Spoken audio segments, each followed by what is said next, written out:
Bonjour à tous et bienvenue sur Easily Bourse. Je suis heureux de te retrouver pour notre rendez-vous mensuel réservé à mes investissements en bourse. Comme tous les débuts de mois, je vais décortiquer la gestion de mon portefeuille et les différents arbitrages que j'ai réalisés en ce mois de juin sur l'ensemble de mes investissements. Pour les nouveaux abonnés, je gère actuellement 2 PEA, 2 PEA PME et 2 CTO en mon nom et celui de ma femme, ce qui peut expliquer un nombre important de lignes. J'investis sur le long terme avec des valeurs de fonds de portefeuille sur les 2 PEA, mais aussi je fais un peu de trading, principalement sur les 2 CTO Trade Republic. Avant le coup de théâtre de la dissolution de l'Assemblée nationale de ce 9 juin dernier, le mois avait plutôt bien commencé pour moi avec quelques achats intéressants, mais depuis le 10 juin, la prudence est de mise et j'ai mis pas mal d'achats en stand-by au sein de mon portefeuille boursier. Mais avant de commencer, si jamais tu n'es pas encore abonné et que tu apprécies mes vidéos, alors n'hésite surtout pas, c'est totalement gratuit, ça me fera super plaisir et c'est le meilleur soutien que tu peux apporter à la chaîne. Pour commencer, voyons la répartition au sein de mon portefeuille. Mon investissement en actions européennes via le PEA et le PEA PME représente 67%,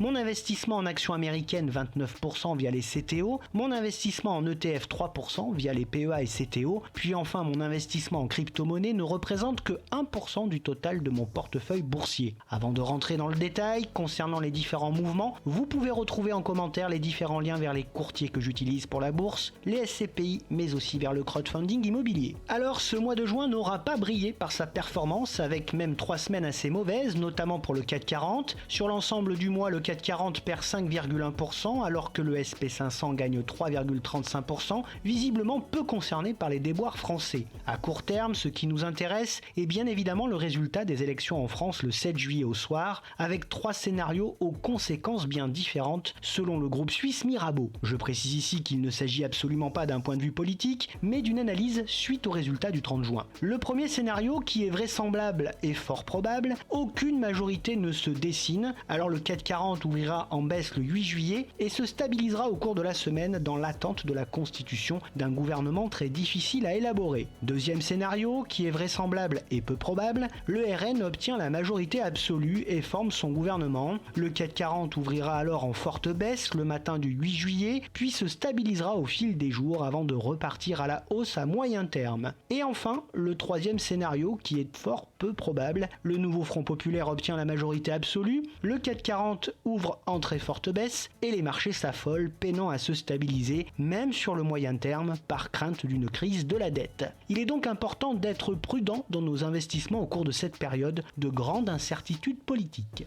Rentrons maintenant dans le vif du sujet. Au sein de mon PEA, j'ai donc principalement investi en début de mois, profitant ainsi de quelques opportunités et renforcer des positions que je possède déjà. Tout d'abord, j'ai intégré une nouvelle valeur au sein de mon portefeuille. Cette valeur n'est autre qu'Arkema, qui a perdu près de 12% en un mois, mais qui demeure un bon dossier selon moi avec la transformation de ses activités. Profitant d'une baisse significative sur le cours, j'ai initié une ligne de 10 titres à 85 € que je renforcerai si besoin. Au rayon des achats, j'ai renforcé les positions suivantes: Vinci avec 5 titres et un PRU de 97 €, Interparfums avec 15 titres et un PRU de 43 €, Edenred avec 8 titres et un PRU de 46 €, Pernod Ricard avec 4 titres et un PRU de 151 €, Dassault Systèmes avec 5 titres et un PRU de 37 € et Total Energy avec 5 titres et un PRU de 65 €. Au terme de ces achats, ma plus forte implication reste bien évidemment dans les spiritueux avec Pernod Ricard et Rémy Cointreau qui plombent toujours mon portefeuille.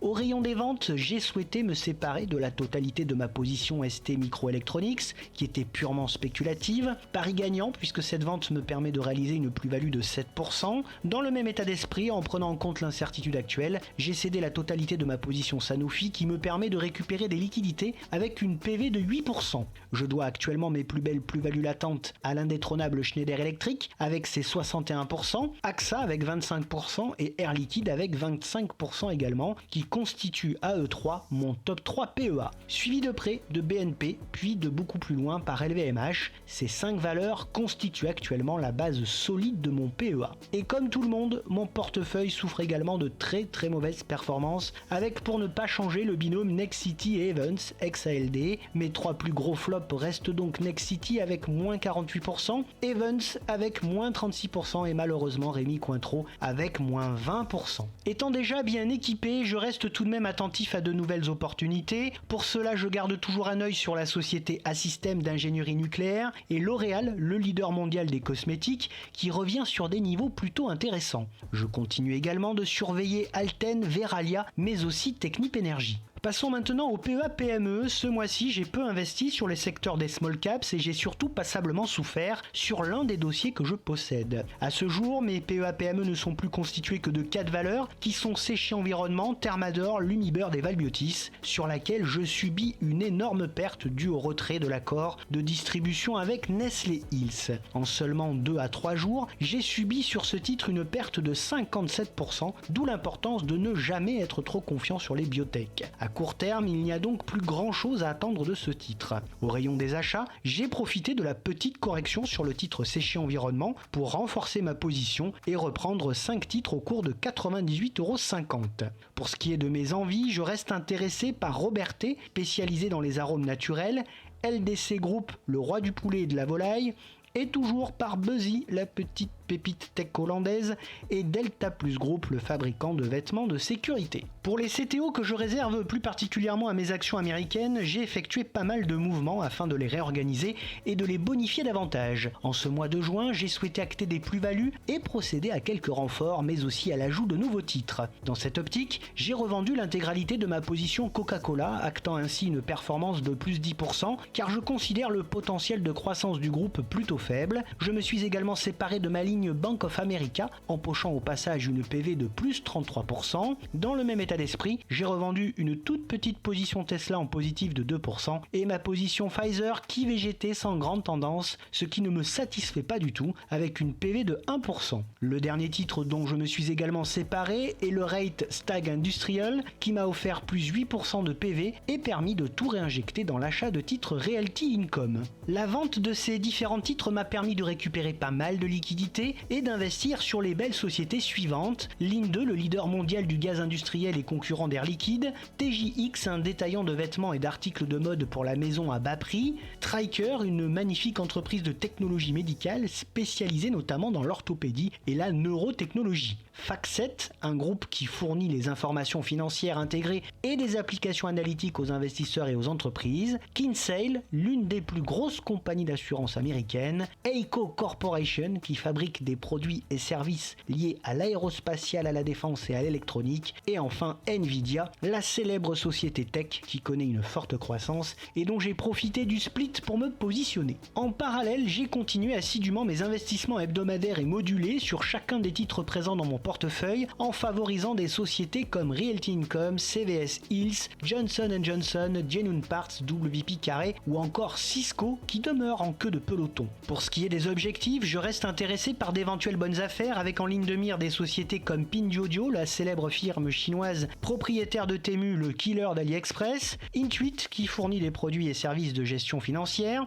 et dans une moindre mesure Nike, le célèbre équipementier sportif qui connaît actuellement quelques difficultés. Pour ce qui est de Caterpillar, Parker Hannifin Corporation, Novo Nordisk ou encore Eli Lilly, les prix demeurent inexorablement trop élevés. Mon top 3 CTO n'évolue pas ce mois-ci avec 3 valeurs tech qui sont Qualcomm et ses plus 64% de PV latente, Alphabet avec 55% et Applied Materials avec 53%. Mon flop 3 CTO est quant à lui constitué de CVS Hills avec moins 8%, McDonald's avec moins 8% et WP Carré avec moins 12%. Globalement, les CTO se portent très bien et sont fortement soutenus par le secteur de la tech et le secteur industriel, mais toujours plombés par le secteur de l'immobilier et de la santé. En ce qui concerne les ETF, j'ai continué l'acquisition via mon CTO en investissement programmé hebdomadaire de l'ETF X-Trackers MSCI Nordic qui a gagné ce mois-ci plus de 1,07% et de l'ETF iShares Score MSCI Emerging Markets qui a gagné 2,11% en un mois. Je conserve également au sein de mon PEA l'ETF BNP Easy S&P 500, ticker ESE, que j'ai renforcé ce mois-ci avec un retour de plus 29%. J'ai procédé également au renforcement de l'eShares World PEA ticker WPEA DCA qui m'offre un petit retour de 4% mais dont la ligne est assez récente.